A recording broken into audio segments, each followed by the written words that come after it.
Welcome back to our home renovation remodel edition thing. Continuing on with the kitchen project and sort of a side project of the kitchen. Where is it? The pantry in there. So several episodes ago, we had Donovan out here with his portable CNC, and we cut the boxes for the cabinetry here in the pantry. So we have two lower units and this upper unit, and this time I'm going to be working on getting these two lower units finished up and set so that this countertop can be installed. The upper unit over here is going to be built out with all my other uppers because this unit sits on top of the countertop. So very similar to this China Hutch buffet cabinet, the upper actually sits on top of the counter, so I won't build and set this upper until the countertop is in place. So same thing going on over here. So these two are both open cabinets with open shelving, but this one's a little more unique. It has two doors, and they are sliding bypass doors. So I'm going to, we're going to work on this one here first and figure out what's going on with this bypass door hardware thing, which is supposed to go in here. So at this one, there is a few things that are going to be changing. Now that I spent some time with this since Donovan was here, I've noticed a few things on here that aren't quite right. So the first thing is going to be the overall size of the face frame. The way that we had set this up is that the box itself steps back from the face frame. That allows you to use up more space inside rather than having the sides of the case be parallel with the face frame and the opening there. That's not going to work too easily with this sliding door mechanism. So you can see how this was drawn. The idea was that this rail was going to be recessed into the face frame and a subtop of the case to create the actual area for the track to ride in. And that's fine for if you're doing a standard cabinetry thing, your face frames, your stock is all 3/4, and that's how it's going to work out. That's just how it's going to be. But these are fully custom cabinets. There's no reason why my face frame can't be whatever size I want it to be. So I'm going to make the face frame be deep enough to contain this entire rail. It'll be about 2 1/4 inches deep. And what that will do for me is when the door actually closes, it'll close into the face frame. This is a bigger concern for the back door. There's one door that goes like that, and there's one door that'll be up here in the front or flush to the front. And that'll be a pretty easy modification to make. I'll just rip the added distance that my face frame is growing off the box, and I can set the face frame onto the box just like we had in the drawing. But there's another problem. On my other cabinets, I left this little foot thing on here because the face frame returns and it has like this open toe kick area. This doesn't work the way this is set up because when the face frame goes on here, this panel is recessed behind the front, that edge of the face frame. So that is not the show face, anywhere near the show face of my toe kick. So since the plywood isn't sitting right here where I want that return to be, you can see how it would be actually sitting way the heck back here. I'm not going to be able to use that little toe thing on the boxes to actually make my toe kick return. So we will put a toe kick return onto the face frame and build it onto it. And then that'll all get set onto the box that way. So we went through all the work of figuring out how to make the computer cut this cut this foot thing on here. And of course, that doesn't actually work for this use case where the face frame and the box are not flush on the inside edges of the face frame. So now I know what I'm doing. I'm going to take my glued up face frame stock and make a face frame.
Yeah, let's see how this fits.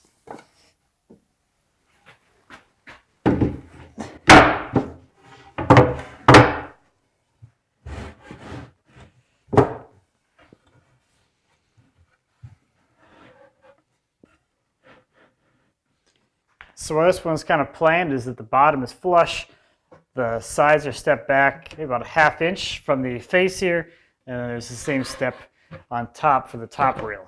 And you can see how my foot detail doesn't work unless the plywood itself is flush to the inside. I could cut the box down, but oh, maybe I will. I don't know. I don't know what I feel like doing yet. I have time.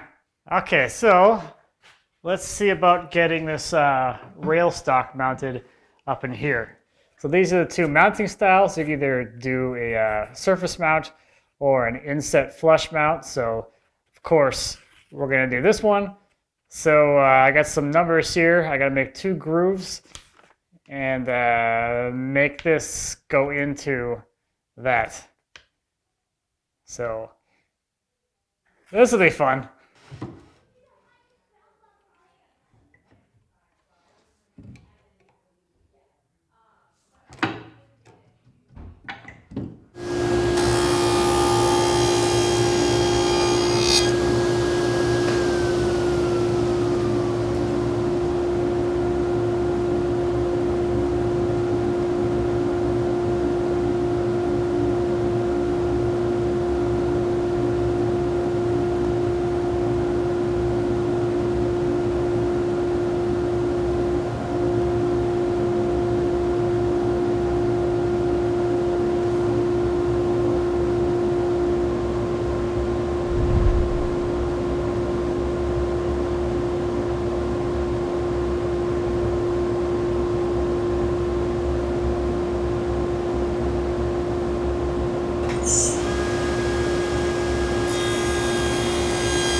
So that went a little bit more smoothly than I kind of thought it would, which I'm totally happy about. So I think the face frame components part is done.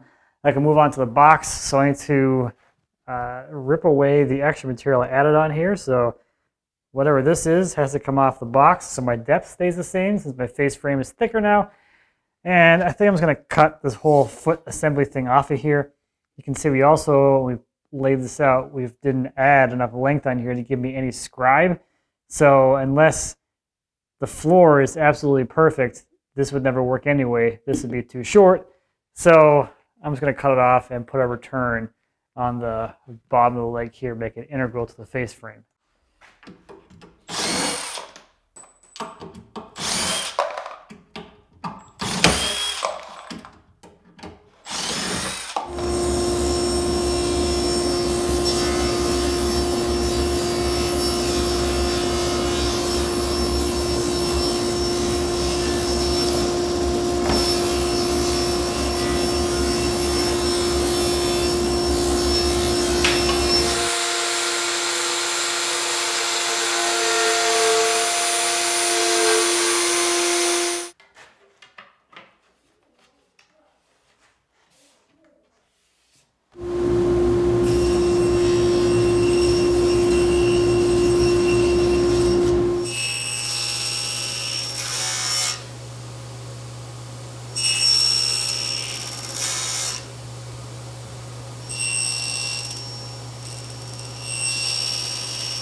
So there is the assembled cabinet, how it's going to look.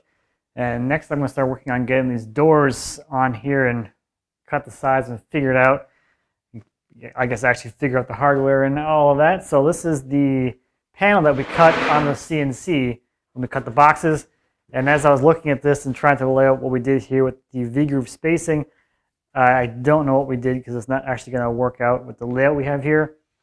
So this is going to be the back side. I went ahead and filled it with epoxy for my own personal, I don't know, something weird like that. You would never see the back side of this anyway. I could have left them with the V-grooves in the wrong spot on the back because you can never, unless you like, if you get in here, you can kind of see, but you would never see the back. But anyway, that's all to say that I'm going to recut all the V-grooves once I have the doors cut to fit the case. I can lay out my V's evenly so when they're overlapped and bypassed, the V spacing is continuous even with those doors bypassed there in the middle. So I'm going to consult my instructions to see what size these door panels need to be relative to the hole opening, and we'll get these cut and then figure out how to attach all this hardware and stuff to make them go.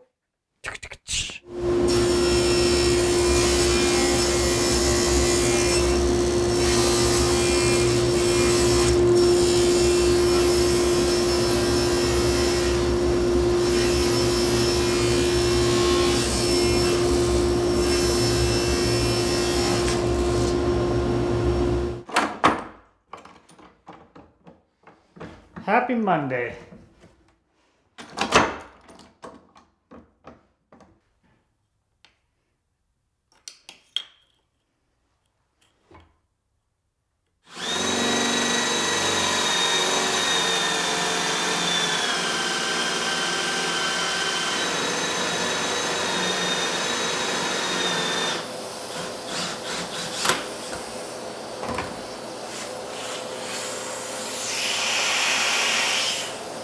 I got a little ahead of myself. You have to put all the hardware in the track before installing the track. And I'm also like, I don't know, 60% sure that I drilled those holes in the right spot. Maybe less than that.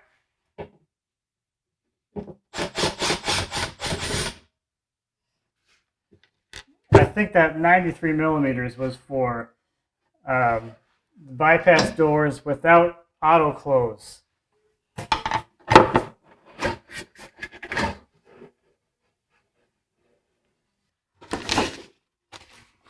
I think I'm doing this one.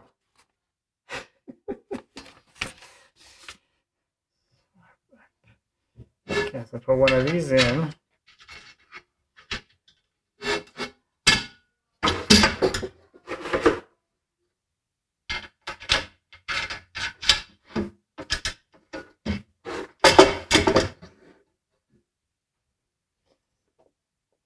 And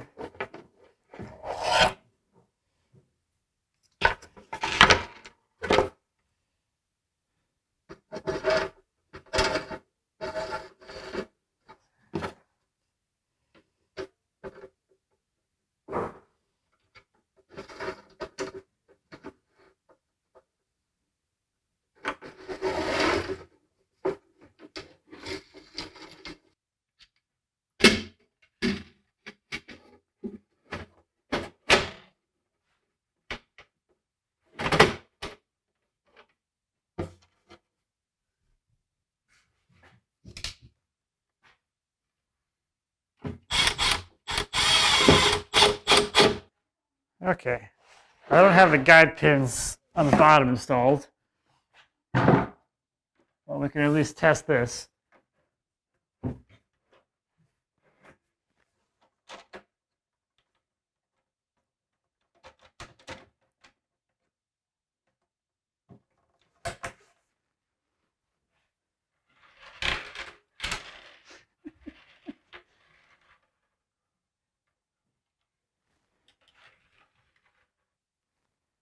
Let's see if they set these stops, if it soft closes.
So there are adjustments on the hangers that allow you to tip the door, make it go up and down to get all of your gaps consistent and to get it, lining up square as it closes.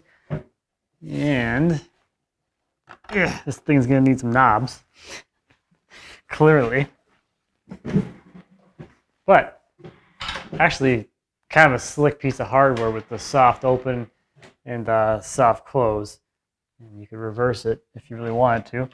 This won't be reversible once it has knobs on it, but either side can be the front is what I'm getting at. So this also has some lower track guides. So it has these little doodads here, which go into the face frame and guide the door and keep it from doing this in there. These ride in a track which gets installed on the underside here. And because you order like all this stuff individually, I didn't realize that was one of the things you have to order as part of this system or that kit. So I don't have that, but I can go ahead and install these in the correct position. I can cut those grooves and it will kind of work for the time being until I get that track in. But while I am doing that, taking the doors off and cutting those bottom grooves, I want to also do my V paneling. So the way that I'm going to try and lay this out is this is going to be my front door, my face door. So I'll have half a V panel here, or half a V groove here, half a V groove here, and then where it overlays onto this door, I'll have a full V groove. So when this is closed, it has the illusion of being a continuous V groove through this overlay area. And then I'll divide out the two areas into even spacings. That's not going to give me consistent V paneling spacing all the way across, but it'll be pretty close. This side will be a little bit closer together. This side will be a bit further apart, but I think once it's up there, you really won't be able to tell that they're different distances or different spacings on those V's. So I'm going to do all that, and then that should that'll finish up this one. It just needs a back. But other than that, everything needs to get painted. The face frame and the doors can go in the paint pile.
So I think that worked out really well. I don't think you can really tell that these are closer together than these. If I did this again in the future or whatever, I would have just moved the divider over to make these doors, make the cavities asymmetrical so that my V paneling is actually a consistent spacing. But I think this worked out just fine. I do think this worked out really well too, where we have the half V paneling here, the half V groove landing right on top of a full V. So as you kind of look directly at it, it does end up in the field of the V's. So I think this detail worked out really nicely. I think it'll be a lot more noticeable once it's actually installed and painted and everything. I'm going to wait to install those lower guides because I get the feeling that once I put these in, they're not going to want to come out again. So I will do that after paint. That's what I'm going to work towards right now and just take care of the last details as I'm taking this thing apart to get ready for paint. So I have that piece of edge banding to go onto the case. That'll be pretty easy. The bus bars can get attached into the grooves in here, and then the face frame can get the returns onto the feet. And the face frame and the doors can go off the paint, and the cabinet can stay here and have those other things done to it. And we'll get started on the next one.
Okay, there is that one, or sort of the shell of that one.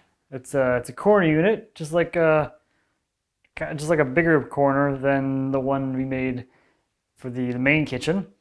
So the next thing on the list is when we cut these on the CNC, Donovan made an extra side. That's going to give me these, the shelf pin holes. So I can use one section of shelf pins and install it here and actually fill this whole cavity so nothing kind of falls out behind and underneath the cabinet. And then the other thing is I have the second row, which I won't use, and I can use that as a drilling guide. Once I have this thing set, the back's installed, I can use that to drill shelf pins into the back, and that'll give the shelf some mid-span support, so it's not spanning the full 4 feet. It would span, whatever that is, a little over 3 feet, or actually, a little under 3 feet, and then 12 inches down here. So we'll have extra support. So I'm going to do that, and then I also have to get the back panel from the barn that we cut on the CNC as well. And I have one groove that's missing on there. The missing groove it makes more sense for the upper unit, because where the missing groove is where the other upright is going to go. So it makes sense not to have a V groove behind that in case that upright ends up a little to one side or the other. It doesn't perfectly cover that V groove. With the V groove not there, it doesn't matter at all. But the downside is we should have done that one as a stopped V groove, so I don't have to go through and make that V groove now. But hey, saving time, just not saving all the time.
So there is that one. I think it's done. I can't think of anything else it needs. So at this point, the interior of this one is getting painted. The base unit, the interior is staying wood because it has doors. Since this is open, this one and the upper unit will be fully painted. And it's actually a different color than all the trim. So that white is just primer. This is actually going to be more like a teal color. So that's what I'll work on next. I got to make sure I know what interior surfaces here need to get painted, so I can make sure I paint the right faces of the insides, and see you in the barn for some painting.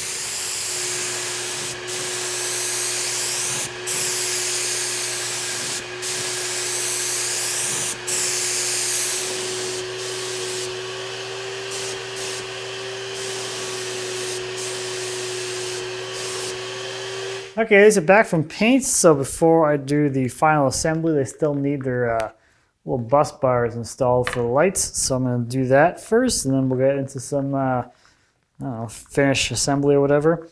So there's just a little bit of epoxy going on here. We're epoxying aluminum into wood.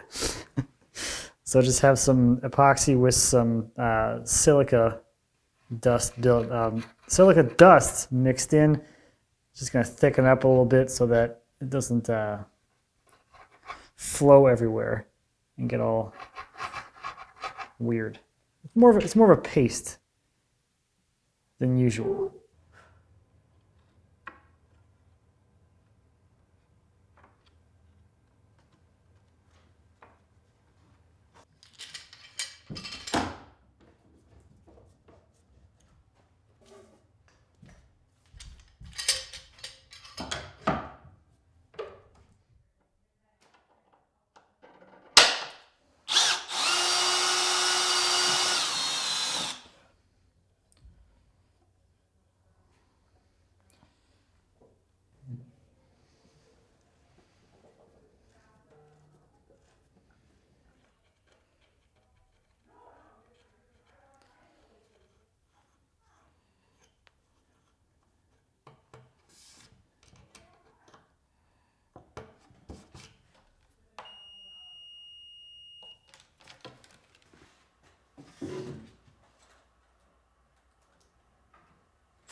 All right, there's that one. I'm actually super happy with the way this thing looks. I think having this V-paneling back is a super nice touch.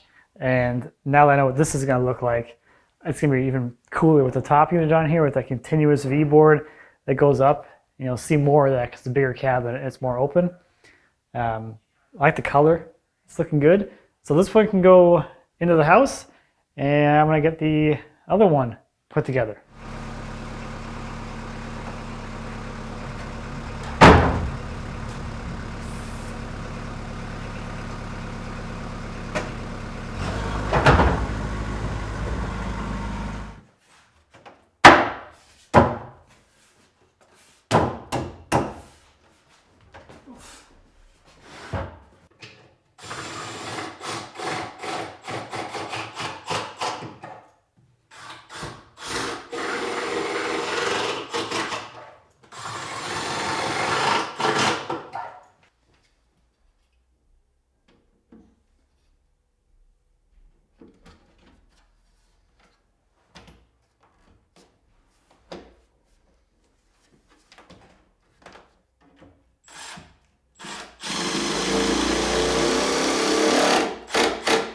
Now for the doors, here's that plastic piece I didn't have before, and this just gets epoxied into that groove.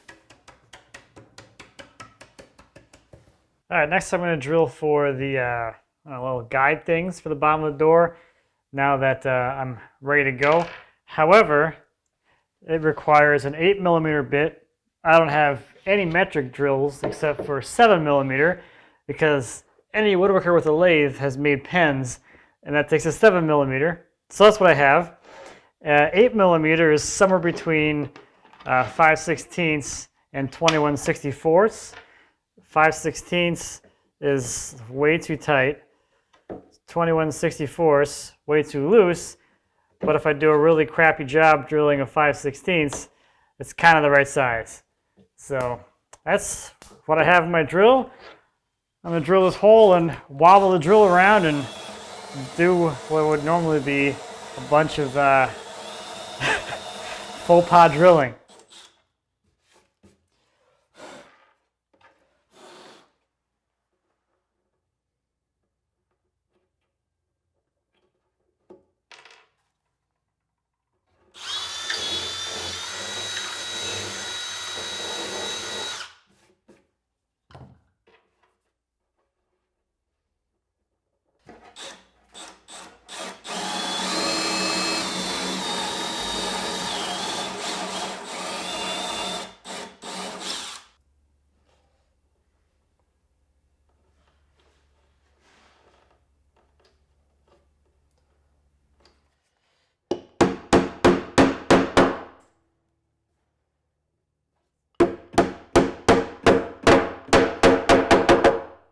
That's kind of just about it. I'm not going to bother to put the doors on because I'll have to take them off to move the cabinet and install it. So I think at this point I'm going to slap it back on here, and then we can get this thing into the house and get it set along with the other lower.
I think it's turned out pretty nice. This hardware actually, it was, again, like, it doesn't make a whole lot of sense when I first look at it, but now that I've done it once and I've seen it, there's not a whole lot to it, and it's actually pretty simple and pretty slick. So I think this is gonna be a pretty darn nice pantry space, and now it's actually starting to come together.